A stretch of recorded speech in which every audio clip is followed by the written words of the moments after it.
আরজিকর কাণ্ডে নিহত চিকিৎসকের জন্মদিনে বিচারের দাবিতে পথে নামল অভয়া মঞ্চ উত্তর দিনাজপুর।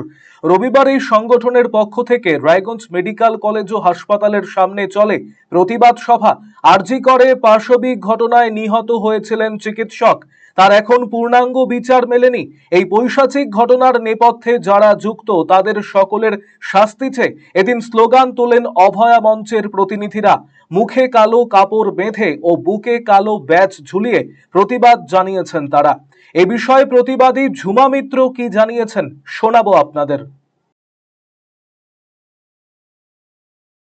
সেই ব্যক্তি যিনি একটি পদাধিকারী পদে, আমাদের পুরো সমাজের মধ্যে দুটি ভাগ আছে। কোনো বিশেষ পলিটিক্যাল দলের এবং এই সিচুয়েশনে যারা হয়তো দাঁড়িয়ে সঞ্জয় রায়কে হত্যা করে একমাত্র অপরাধী, এই অকাট্য বিষয়টা তারা কার থেকে একমাত্র অপরাধী হয়ে ওদের ফাঁসি দিয়ে দেওয়া হবে। আমাদের আজকের কর্মসূচি অভয়ার জন্মদিন। অভয়া এখনো বিচার পায়নি, আজকে 6 মাস হতে চললো। সেই বিচার তো চাই। একজন সঞ্জয় রায়কে খাড়া করে দিয়েছে, কিন্তু যারা এর পেছনে ছিল আরো কয়েকজন, সবাই জানে। আপামর ভারতবর্ষ কেন, মনে হয় পুরো পৃথিবী জানে যে একজনের পক্ষে এই কাজটি করা সম্ভব নয়। তারা কোথায়? তাদেরকে কেন ধরা হলো না? এর পিছনে কাদের হাত আছে?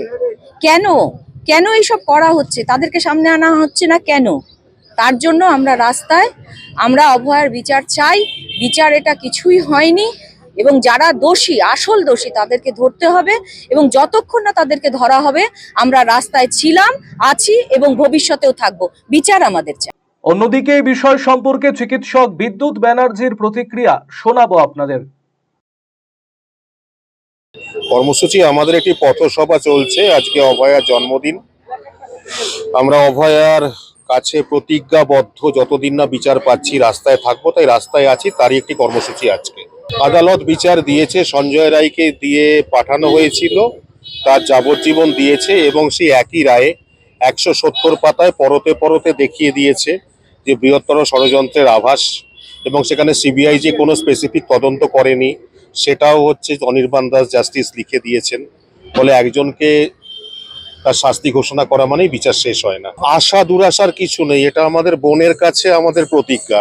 যতদিন না বিচার পাচ্ছি রাস্তায় থাকবো, আমরা সবাই রাস্তায় আছি।